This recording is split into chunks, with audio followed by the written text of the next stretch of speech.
Bienvenue dans Marque-Page, en compagnie aujourd'hui de Catherine Diop, de Payot Libraire. Bonjour Catherine. Bonjour Yasmine. C'est un roman qui mêle espionnage, intrigue amoureuse, hommage à la littérature. Pouvez-vous m'en dire plus? Oui, là nous sommes à Londres dans les années 70, la guerre froide.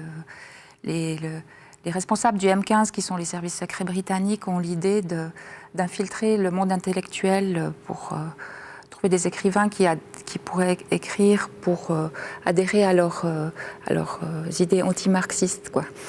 Et pour ce faire, ils engagent une jeune femme, Serena, boulimique de lecture, pour essayer de piéger un éventuel écrivain, pour l'amener dans leur plan qu'ils ont. Et alors finalement, sous couvert d'une fondation, enfin, quand elle le rencontre, il est tellement séduisant qu'elle en tombe amoureuse, quoi.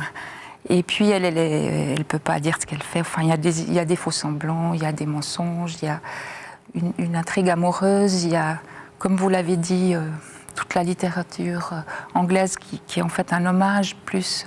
Moi, ce qui m'a fasciné un peu, c'est, j'ai lu aussi que c'était réel, les faits étaient avérés, qu'à l'époque de la guerre froide, le M15 enrôlait justement des écrivains pour la propagande anticommuniste.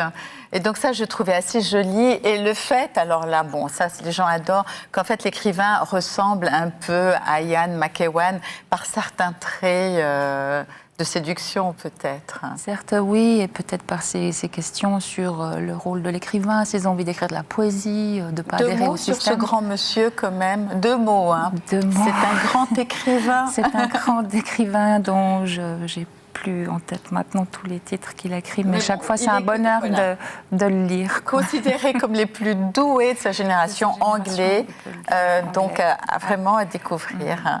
Merci Catherine. Ce livre est disponible chez votre libraire. Marque-Page, c'est terminé. À bientôt sur la télé.